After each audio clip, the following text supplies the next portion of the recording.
Hi everyone. मैं आपका host आज आपके लिए मार्वल का लेटेस्ट पेपर स्टाइल के हिसाब से पेपर नंबर 6 जो इकोनॉमिक्स का है। तो चलो वीडियो की शुरुआत करने से पहले जो आप चैनल में नए हो तो सब्सक्राइब करें जिससे कि हमारा वीडियो आपको सबसे पहले मिले और इस वीडियो को लाइक कमेंट और शेयर कीजिए। चलो विभाग ए की शुरुआत करते हैं। નીચે આપેલા 1 થી 20 હેતુલક્ષી પ્રકારના પ્રશ્નો આપેલા વિકલ્પોમાંથી યોગ્ય વિકલ્પ પસંદ કરીને જવાબ લખો. દરેકનો 1 ગુણ રહેશે. ટોટલ 20 માર્ક્સના. Question number 1. આકૃતિ એ કયા પ્રકારના વિતરણ માટે દોરવામાં આવે છે? તો આકૃતિ એ અસતત ચલ માટે દોરવામાં આવે છે. વર્તુળનું ક્ષેત્રફળ કેટલું હોય છે? તો બી 360 હોય. દેશનો આર્થિક વિકાસમાં વધારો થવાથી ખેતી ક્ષેત્રનો ફાળો ઘટે છે. બી. કયા ખ્યાલ ગુણાત્મક છે? તો આર્થિક વિકાસનો ખ્યાલ ગુણાત્મક છે એટલે કે સી. Question number 5. સતત અને સર્વગ્રાહી ભાવ વધારાની સ્થિતિ નાણાંનું મૂલ્ય તો શું થાય? તો ઘટે છે. ડી. Question number 6. આરબીઆઈ અન્ય બેંકોની ટૂંકા ગાળાનું ધિરાણ આપે છે તેને શું કહે છે? તો રેપો રેટ. એ. Question number 7. વેપારી બેંકો એકબીજાના અજાણ્યા આયાતકારો અને નિકાસકારોને કયું પ્રમાણપત્ર આપે છે? તો બી શાકનું પ્રમાણપત્ર આપે છે. Question number 8. આંતરરાષ્ટ્રીય સ્તરે વર્ષ 2015માં નિરપેક્ષ ગરીબીનું નિર્ધારણ દૈનિક કેટલું ડોલર હતું? તો ડી $1.90 હતું. Question number 9. વર્ષ 2013માં ભારતમાં સૌથી વધુ ગરીબી કયા રાજ્યમાં જોવા મળતી હતી? તો તે જોવા મળતી હતી C Chhattisgarh. Question number 10. MNREGA કાર્યક્રમ સફળ બનાવવામાં સરકારે કયા દિવસે રોજગાર દિવસ તરીકે જાહેર કર્યો છે? તો 2 ફેબ્રુઆરીએ સરકારે જાહેર કર્યું છે. સી. Question number 12. ભારતમાં આયોજનનો આરંભ કઈ સાલમાં થયો હતો? તો ઈસવીસન 1951માં થયો હતો. Question number 13. વિશ્વમાં સૌથી વધુ વસ્તી ધરાવતો દેશ કયો છે? તો ચીન છે. બીજા નંબરે ભારત આવે છે. Question number 14. કૃષિ પાકના મુખ્યત્વે સ્વરૂપો કેટલા છે? તો સી 2 છે. Question number 15. કયા પ્રકારના વેપારમાં ગ્રાહકોના વર્તમાન સહેલાઈથી આગ્રહ કરી શકાય છે? તો આંતરરાષ્ટ્રીય સ્તરે. સી. Question number 16. વર્ષ 2014-15માં વિશ્વમાં કુલ વેપારમાં વેપારનો હિસ્સો કેટલા ટકા હતો? તો 2.07% હતો એટલે સારું કહેવાય. ભારતમાં નીચેનામાંથી કયા સ્તરે વિશ્વ આર્થિક વિકાસ સ્તર સ્થાપના કરવામાં આવી છે? તો ડી સુરતમાં. Question number 18. ટચુકડા ઉદ્યોગો મૂડીરોકાણની મર્યાદા કેટલી છે? તો બી 25 લાખ છે. Question number 19. આર્થિક સુધારા કયા વર્ષમાં કરવામાં આવ્યા?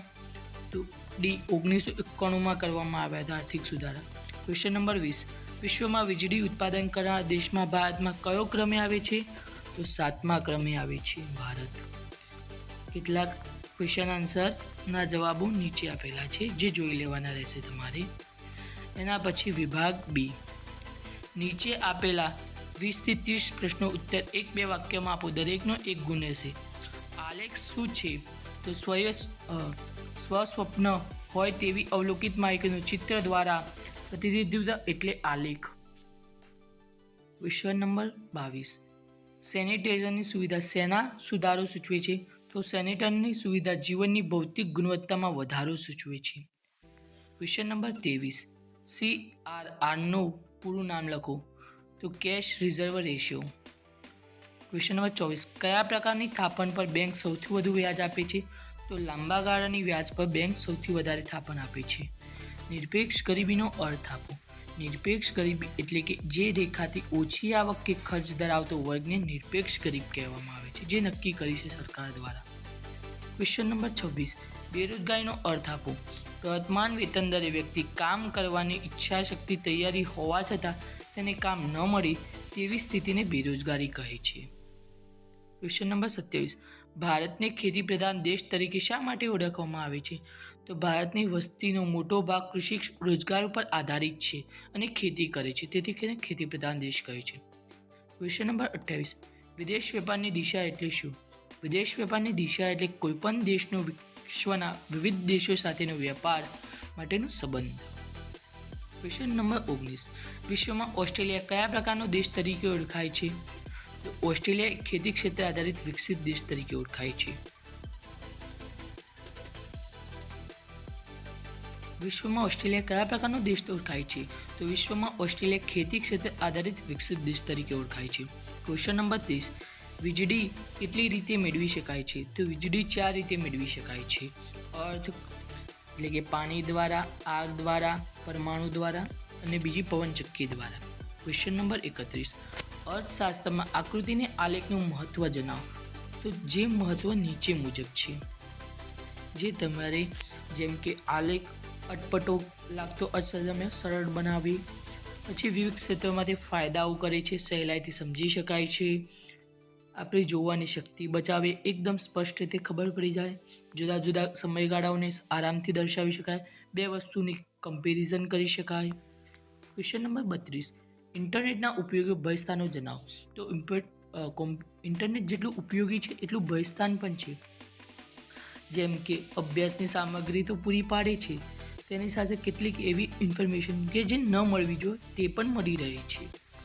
પછી કોમ્પ્યુટર કેટલીક પૂરતી માહિતી જે પૂરી પણ થઈ જાય એટલે કે ખતમ થઈ જાય છે, ખોટા પરિણામો મળે છે, આકૃતિ ખોટી મળી શકે છે, ન સમજાય તેવી રીતે મળી શકે. પછી તે જે જગ્યાએ આપણે સ્ટોર કરી હોય તે કેટલીક વખત રદ કે ડિલીટ પણ થઈ જાય, તે આપને ખબર પણ ના મળે. એ કેટલાક ભયસ્થાનો છે તેના પછી ક્વેશ્ચન નંબર 33. માથાદીઠ આવકના નિર્દેશકની મર્યાદાઓને માત્ર નામ જણાવો. તો માથાદીઠ આવક માટે ખાલી અંદાજ મળે છે, આવકની ગણતરી મુશ્કેલ છે, માથાદીઠ આવક માત્ર સરેરાશ આવક બતાવે છે, આર્થિક વિકાસની સરખામણીમાં મુશ્કેલી છે. Question number 34. વૃદ્ધિ અને વિકાસ કોને માપવાના મુશ્કેલ છે? તો આર્થિક વૃદ્ધિની આર્થિક વિકાસ એ બંનેને આર્થિક વિકાસ માપવામાં મુશ્કેલ પડે છે, જેના કારણે નીચે મુજબ છે, જે તમારે જોઈ લેવાના રહેશે, જે કારણો ખૂબ મુખ્ય જરૂર હોય છે. Question number 35. ફુગાવાના એક કારણ તરીકે ખર્ચમાં વધારો સમજાવો. તો કિંમતને અસર કરતા બીજું પરિબળ પુરવઠો છે. કિંમતને કોણ અસર કરો? પુરવઠો. જ્યારે પુરવઠો વધે તો ખર્ચમાં ઘટાડો થાય છે, અને પુરવઠો ઓછો હોય તો ખર્ચમાં વધારે થાય છે. જે વસ્તુ ના હોય એની માંગ વધે. સિમ્પલ છે. પછી ક્વેશ્ચન નંબર 36. નાના પ્રકારો જણાવો. તો નાનામાં વસ્તુ નાનું, પશુ નાનું, ધાતુ નાનું, જેના બદલામાં પૈસા મળે એ બધું જ નાનું કહેવાય. નાના પ્રકારો થયા. કોલ મની રેટ એટલે શું? એક બેંક જ્યારે બીજી મધ્યસ્થ બેંક દ્વારા ટૂંકા ગાળાનું ધિરાણ આપે છે તેને કોલ મની કહે છે. સાપેક્ષ ગરીબી શું છે? જુદી જુદી આવક ધરાવતા સમાજના અન્ય વર્ગમાં તુલનામાં HDI એક વર્ગ આવક ઓછી હોવાની સ્થિતિ સાપેક્ષ ગરીબી કહેવામાં આવે છે. જેમ કે એકની આવક 20,000 છે, તેની કમ્પેરિંગમાં બીજાની 15,000 છે, તો ત્યારે તે ગરીબ કહેવાય. Question number 40. બેરોજગારીનું સ્વરૂપ જણાવવા માટે રાજકૃષ્ણ કઈ માપદંડનું માત્ર નામ જણાવો. તો રાજકૃષ્ણે સમય, આવક, સંમતિ અને ઉત્પાદકતા આ 4 આપ્યા હતા, જે જોઈ લેજો તમે, ઇમ્પોર્ટન્ટ છે. Question number 41. પ્રધાનમંત્રી કૃષિ સિંચાઈ યોજના ક્યારે અને કયા ઉદ્દેશ્યથી શરૂઆત કરવામાં આવી હતી? તો પ્રધાનમંત્રી કૃષિ સિંચાઈ યોજના 1 જુલાઈ 2015થી શરૂ કરવામાં આવી હતી, જે ખેતી ક્ષેત્ર માટે હતી, પાણી પૂરી પાડવા માટે. Question number 42. ભારતમાં બેરોજગારીની સમસ્યા માટે બચાવ અને મૂડીરોકાણને નીચો દર જવાબદાર સમજાવો. તો આયોજન દરમિયાન ભારતની રાષ્ટ્રીય આવકમાં વધારો થયો છે, પરંતુ સાથે સાથે વસ્તીનો પણ ઊંચા દરે પ્રમાણમાં વધારો થયો છે. જ્યારે વસ્તી વધારે હોય અને તેના પ્રમાણમાં જો વસ્તુ ન મળી રહે તો બેરોજગારી સર્જાવાની છે, જે વસ્તીના નિર્ભર આધારિત છે, જે બધામાં સર્જાય છે. Question number 43. વેપાર તુલાનો અર્થ આપો. વેપાર તુલા એટલે કે એક વર્ષ દરમિયાન દેશની ભૌતિક સંપત્તિનો આયાત અને નિકાસના મૂલ્યનો હિસાબ નોંધતું સરવૈયું એટલે કે વેપાર તુલા. વેપાર તુલા એ કોઈપણ વસ્તુનો વેપાર કેવી રીતે તેની તુલના થાય છે એ દર્શાવે છે. તેના પછી લેનદારની તુલાને અસર કરતા પરિબળો જણાવો. તો લેનદારની તુલાને અસર કરતા પરિબળો નિયમન દર છે, વેપાર તુલાની, સેવાઓને પોતાના દેશમાં કે વિદેશની કિંમતી પરથી આધારિત કરી શકાય છે, વેપારમાં થતી વસ્તુઓની વિવિધ અને ગુણવત્તા ઉપર, દેશની આર્થિક વિસ્તાર ઉપર વગેરે સહાયભૂત થતી વાહન વ્યવહાર સંદેશા સહાયતા પ્રમાણે. ક્વેશ્ચન નંબર 45, ખેતી ક્ષેત્રના આધુનિક ઉદ્યોગો કેવી રીતે ઉપયોગી છે સમજાવો. ભારતમાં પરંપરાગત ખેતી સેન્દ્રિય ખાતર, બિયારણ, સાદા હળ અને બળદથી થતી હતી, જેની બદલે અત્યારે આધુનિકમાં નવા ખાતર, બિયારણ અને બીજી કેટલીક સરકાર દ્વારા મદદ પૂરી પાડવામાં આવે, જેથી ઇઝી થઈ ગયું છે. ક્વેશ્ચન નંબર 46, આકર્ષણ સ્થળાંતર કોને કહેવાય છે? જ્યારે વ્યક્તિ કોઈ એક કારણસર શહેરથી જીવનશૈલીથી સારી સગવડોને કારણે જે પોતાના ગામથી શહેરમાં સ્થળાંતર કરે તો આવા સ્થળાંતરને આકર્ષક સ્થળાંતર કહે છે. વિભાગ ડી, નીચે આપેલા 47 થી 56 સુધીના પ્રશ્નો કોઈ પણ 7 પ્રશ્નોના ઉત્તર મુદ્દાસર આપો. દરેકના 3 ગુણ હશે. ક્વેશ્ચન નંબર 47, આકૃતિને આલેખ દોરતી વખતે ધ્યાનમાં રાખવાની બાબતો જણાવો. તો આકૃતિને આલેખ દોરતી વખતે જે નીચે બાબતો ધ્યાનમાં રાખવી પડે. તો આકૃતિને આલેખની પસંદગી કેવી રીતે કરવું, તેની રજૂઆત કેવી રીતે કરવું તે સારી રીતે કરવી, પછી માહિતીની સ્પષ્ટતા કરવી, બધી જ માહિતીની ફૂલ ડિટેલ્સ આપવી, ક્યાંથી લીધી છે તે, ચોક્કસ સ્કેલ માપ એટલે કે જ્યારે આલેખ અને આકૃતિ દોરવું ત્યારે તે ચોક્કસ સ્કેલ માપ દ્વારા રજૂ કરવું જોઈએ, જેથી તે સારી રીતે દેખાય, બંને ધરી પરની વિગતો સ્પષ્ટ દર્શાવી, જેથી સામેવાળાને જોતા જ ખબર પડી જાય, આકૃતિની માહિતીના સ્ત્રોત કઈ જગ્યાએથી તે મેળવી છે તેનો કમ્પ્લીટ વિશ્વાસને અધિકૃત આપવી પડે છે, ત્યારે જ તે કહેવાય. ક્વેશ્ચન નંબર 6, આકૃતિ માહિતીની ગણતરી રીત દર્શાવો. તો કઈ રીતે તે ગણતરી કરી છે તે પણ દર્શાવવું જોઈએ. ક્વેશ્ચન નંબર 47, આર્થિક વૃદ્ધિ અને આર્થિક વિકાસ વચ્ચેનો તફાવત લખો. તો આર્થિક વિકાસ પ્રક્રિયા છે, જે તફાવત આખો નીચે આપેલો છે, જે તમારે જોઈ લેવાનો રહેશે, જે નીચે પ્રમાણિત છે. તેના પછી ક્વેશ્ચન નંબર 49, જીવનની ભૌતિક ગુણવત્તા આંકની મર્યાદાઓ ટૂંકમાં સમજાવો. તો જીવનની ભૌતિક આંક જેમ કે જીવન આંક તૈયાર કરવા માત્ર 3 બાબતો ઉપર આધારિત છે: શિક્ષણ, આયુષ્ય અને બાળ મૃત્યુદર. જો આ 3 ઉપરથી આપણા જીવનકાળ કેવું છે તે દર્શાવી શકાય છે. જે આપણા દેશનું શિક્ષણ મધ્યમ વયમાં છે, આયુમાં પણ આપણી 68 વર્ષની છે અને બાળ મૃત્યુદરનું પ્રમાણ આપણા ત્યાં 2 થી 3% છે, જે નીચે મુજબ બધું આપેલું જ છે. ક્વેશ્ચન નંબર 50, ગરીબીના કોઈપણ 3 નિર્દેશકો સમજાવો. તો ગરીબીનો અર્થ એવો થાય કે અભિગમ મુજબ જીવનની વસ્તુઓની ખરીદવા માટે નક્કી કરવામાં આવેલી આવક કરતાં પણ ઓછી આવક કમાવામાં આવતી હોય તો આવી આવક ધરાવતા લોકોને ગરીબી કહેવાય છે, જેમની પાસે કામ મળી રહેતું નથી, જે કામ નથી કરી શકતા. આ બધા જ અંદર તેના નિર્દેશકો છે, જેમાં કુપોષણ આવે કે જેમને પૂરતા પ્રમાણમાં પોષણ ન મળી રહેતું હોય, અપેક્ષિત આયુષ્ય કે બાળ મૃત્યુ દર એટલે કે 68 વર્ષની આયુષ્ય કરતાં ઓછું આયુષ્ય ભોગવતા હોય, પછી તબીબી સગવડો, જે દવાખાની બીજી ડૉક્ટરની કે જે સગવડો પૂરી ન મળી શકતી હોય તેમને, તેના સિવાય પાણી સારું ના મળે, રહેવાનું સ્થળો સારું ના મળે, શૌચાલય, બીજી કેટલીક સુવિધાઓ જે ન મળી રહે, જેને કારણે તે બીમાર પડે છે અને લાંબુ જીવી શકતા નથી. પછી ક્વેશ્ચન નંબર 51, ખામીયુક્ત શિક્ષણ પદ્ધતિ બેરોજગારી માટે જવાબદાર છે, સમજાવો. તો શિક્ષણ જો સારું હશે તો બેરોજગારી સર્જાય જ નહીં, કારણ કે કોઈ પણ બેરોજગારી ત્યારે સર્જાય છે જ્યારે વ્યક્તિ તે આવડત ન ધરાવતો હોય. જ્યારે શિક્ષણ દ્વારા તેને કોઈક પોતાની અંદર આવડત ખબર પડી જાય તો તે કોઈ પણ કાર્ય કરવાનું જ છે, જેથી બેરોજગારી ઓછી જ થવાની છે. તેના પછી શિક્ષણ પદ્ધતિ વ્યવસાયનું પ્રમાણ ઓછું હોવાને કારણે પણ સર્જાય છે. ક્વેશ્ચન નંબર 52, વસ્તી નિયંત્રણના કોઈ પણ 3 ઉપાયો સમજાવો. તો વસ્તી સમસ્યાની ગંભીરતા સ્વીકારતા ભારત સરકારે 1950માં કાયદાની વસ્તી નિયંત્રણ નીતિ અમલમાં મૂકી હતી, જેમાં લોક શિક્ષણ અને જાગૃતિ લાવતા હતા.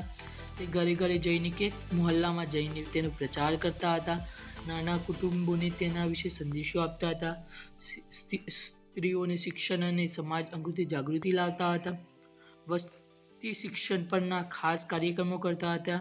નાટક, જેમ મેં કીધું, નાટક, અભિગમ, ગીતો ગવડાવતા હતા. તેમાં કેટલાક જાગૃતિ લાવે એવા પગલાં ભરતા હતા. બીજા કેટલાક પગલાઓને કારણે આજે તે સફળ બન્યું છે, પણ કેટલાક અંશ સુધી. તેમાં બાળ લગ્ન, વ્યવસાય, મહિલાઓને દરજ્જો, પ્રોત્સાહન, બિન પ્રોત્સાહન. બીજા કેટલાક છે. Question number 53. કૃષિને નીચી ખેત ઉત્પાદકતા માટે કોણ 3 કારણો સમજાવો? તો સંસ્થાકીય પરિબળો, ખેતી કાર્યના માળખાને અસર કરતા ભૌતિક, સામાજિક અને આર્થિક કાયદા પરિબળો સંસ્થાકીય પરિબળો કહેવામાં આવે છે. આવા પરિબળો નીચે મુજબ છે, જેમ કે જમીન મહેસૂલી ઉઘરાવવાની રીત, પછી ખેડવાની ખેત ધિરાણની રીત, જેમાં મોટા ખેડૂતો ખેત ધિરાણ માટે લોકોને બોલાવીને તેમને ઓછો પગાર આપે, જમીનદારો ગુણોત્તર રાખે, પછી તેમને સારું વેતન ન ચૂકવે, ખેતી લાયક જમીનને કાયદેસર ખેડ હક સલામતીના નિયમ અનુસાર તેમને પાછી આપવામાં આવી હતી. પછી ખેત ધિરાણ, તેની માટે સરકારે પણ કેટલાક પગલાં ભર્યા છે, જે નીચે પ્રમાણે આપેલા છે, જે તમારે જોઈ લેવાના રહેશે. Question number 54. વેપાર ધુલા અને લેણદાર ધુલા વચ્ચેનો તફાવત સ્પષ્ટ કરો. કે જ્યારે વેપાર ધુલા માત્ર ભૌતિક કે દ્રશ્ય વસ્તુ સ્વરૂપની વસ્તુઓ આયાત નિકાસ મૂલ્ય દર્શાવે છે. તે વેપાર ધુલા અન્ય દેશો સાથેની મૂડી વ્યવહારનું મૂલ્ય નોંધાતું નથી. વેપાર ધુલા કુલ આવક અને જાવક વચ્ચેનો તફાવત યથાવત દર્શાવે છે. જ્યારે લેણદાર તુલા એ લેણદાર તુલાને ભૌતિક કે દ્રશ્ય સ્વરૂપની વસ્તુ ઉપરાંત વીમા, બેન્કિંગ, વાહન વ્યવહાર તથા બૌદ્ધિક સંપત્તિઓ વગેરે પર આધારિત છે. લેણદાર તુલા પર વિદેશો સાથેના દેશના આર્થિક વ્યવહારનો સંપૂર્ણ સર્વાંગી ખ્યાલ મળી શકે છે. જેના કેટલાક બીજા નીચેના પ્રમાણે છે મુદ્દા. નંબર 55. વેપાર તુલા માટેના કોઈપણ 3 કારણો સમજાવો. તો દેશમાં પ્રાપ્ત ઉત્પાદનમાં સાધનોમાં તફાવત, જુદા જુદા દેશોમાં ઉત્પાદન સાધન જુદા જુદા પ્રમાણમાં હોય છે. બીજું, ઉત્પાદન ખર્ચમાં વધારો થાય, ટેકનોલોજી પ્રગતિ કરે છે, શ્રમ વિભાજન અને વિશિષ્ટીકરણ. Question number 56. ઉદ્યોગોનું મહત્વ સ્પષ્ટ કરતા કોઈપણ 3 મુદ્દાઓ સમજાવો. તો દેશમાં ઝડપી આર્થિક વિકાસ માટેના ઔદ્યોગિક ખૂબ જ મહત્વનો દેશ છે. સામાજિક અને રાજકીય સ્થિતિ ઉદ્યોગો મહત્વનો ભાગ ભજવે છે, જેમાં રાષ્ટ્રીય ફાળો, રોજગારી, નિકાસની આવક, અર્થતંત્રનો સમતોલ વિકાસ, ખેતીનું આધુનિકરણ, રાસાયણિક ખાતરો, અર્થતંત્રનું મજબૂત માળખું. બીજા કેટલાય છે, જે નીચે પ્રમાણે રહેશે. વિભાગ નીચે આપેલા 57 થી 63 પ્રશ્નોમાં કોઈ પણ 5 પ્રશ્નો ઉત્તર સવિસ્તાર આપો. દરેકના 5 ગુણ. Question number 57. સાટા પ્રથાનો અર્થ આપી સાટા પ્રથાની મર્યાદાઓ સમજાવો. તો વિનિમય પ્રથા એટલે કે વસ્તુ કે સેવાના બદલામાં અન્ય વસ્તુ કે સેવા મળવી પ્રથા. એટલે કે જ્યારે એક વસ્તુના બદલામાં બીજી વસ્તુ આપવામાં આવે તેને સાટા પ્રથા કહેવાય. જેની કેટલીક મર્યાદાઓ છે, જેમ કે મર્યાદિત જરૂરિયાત સંતોષાઈ શકાય છે, વધુ ન સંતોષાઈ શકાય. પછી સમજદારી અને સાપેક્ષતાનો ભાવના વિકસે, એટલે કે એકબીજાને કેવી રીતે આપવું, તે કેવી રીતેથી સમતુલા થાય તે પણ જાણવા મળે. શ્રમ વિભાજનની પદ્ધતિનો વિકાસ થયો છે, એટલે કે એકબીજાને કેવી રીતે આપવાનું, જમનદારી, જરૂરિયાત વધારવી ઓછી, સરળ બદલે વ્યક્તિને કાવડ અને આવડત વસ્તુમાં બનાવવામાં લાગ્યો. પછી વિનિમય પ્રથાની મર્યાદાઓ કેટલીક છે, જે દ્વિપક્ષી જરૂરિયાતો સુમેળ ન આવે, અભાવ રહે બંને વચ્ચે, મૂલ્યોની ચૂકવણીની મુશ્કેલી થાય એકબીજા સાથે. પછી મૂલ્યનું સંગ્રહ કરવું મુશ્કેલ પડે, જેમ કે ગાય લાયા તો તેનું મુશ્કેલ કરવું સંગ્રહિત પડે. પછી જે કેટલાક સમયમાં પૂરું પણ થઈ જાય. મૂલ્યનો સર્વવ્યાપી માપદંડ અભાવ, કોઈ માપી શકાય એવો માપદંડ ના હોય, એનો અભાવ છે. Question number 58. ગરીબીનો અર્થ આપી ગરીબીને નિવારણ માટેના રોજગારલક્ષી કાર્યક્રમો જણાવો. જેમાં નીચે પ્રમાણે, જેમ કે સંકલિત ગ્રામ્ય કાર્યક્રમ, બીજા નંબરે સ્વર્ણ જ્યોતિ ગ્રામ સરોજન યોજના, ત્રીજા નંબરે છે પ્રધાનમંત્રી રોજગાર યોજના જે પ્રધાનમંત્રી દ્વારા કરવામાં આવે છે, રાષ્ટ્રીય ગ્રામીણ યોજના જે બાંહેધરી કાનૂનના કરવામાં આવે છે, જે 2005માં કરવામાં આવ્યું હતું, જેમાં 100 દિવસમાં 100 લોકોની કામગીરી રોજગારી આપવાનો હોય છે. ક્વેશ્ચન નંબર 59 મૃત્યુદરનો અર્થ આપીને નીચેના મૃત્યુદરના કારણો સમજાવો. તો ભારતમાં છેલ્લા થોડાક દરમિયાનથી ઝડપથી ઘટાડો થયો છે મૃત્યુદરમાં. 1951માં 27.4 હતો, 2011માં 7.1 હતો, જેના કારણે આજે વસ્તી વધારો થઈ રહ્યો છે. પહેલાં મેલેરિયા જેવા રોગો આવતા હતા, આજે તેનું નિવારણ પણ આવી ગયું છે, જેનાથી મૃત્યુદરમાં ઘટાડો થયો છે. પછી કુદરતી આફતો પર નિયંત્રણ, પહેલેથી તેની સાવચેતી મળી જાય છે. દુષ્કાળ પર નિયંત્રણ, જે પહેલાં દુષ્કાળ આવતો હતો પાણીનો, એ અત્યારે સોલ્વ થઈ ગયું છે. શિક્ષણનું પ્રમાણ પણ વધી ગયું છે. પછી જીવન ધોરણમાં સુધારો કર્યો છે આપણે. બીજું કેટલાય છે. ક્વેશ્ચન નંબર 60 કૃષિ ક્ષેત્રને ખેત ઉત્પાદકતા વધારવાના સુધારા સમજાવો. તો કૃષિ ક્ષેત્રે કેટલાક સુધારા થયા છે, જે સંસ્થાકીય સુધારાઓ, આર્થિક સુધારાઓ, જેમાં સંસ્થાકીય જમીન વિષયક સુધારાઓ, સંસ્થાકીય પ્રાપ્તિ સુધારાઓ, પછી બીજા કેટલાય છે, જેમાં નિયંત્રણ બજાર સ્થાપના, ખેતી ઉત્પાદન ગુણવત્તા, ખેડૂતોને ખેત પેદાશ સંગ્રહ કરી શકાય તેવા રાષ્ટ્રીય કોઠાર, પછી કૃષિ સંશોધન કરવામાં આવ્યા, પછી નવા બિયારણો શોધવામાં આવ્યા. ક્વેશ્ચન નંબર 61 સ્થળાંતરનો અર્થ આપી સ્થળાંતરના નકારાત્મક અસરો સમજાવો. સ્થળાંતર એટલે સામાન્ય અર્થમાં એક જગ્યાએથી બીજી જગ્યાએ સ્થળ બદલવું અને સ્થળાંતર કહેવાય કે વસવાટ કરવું.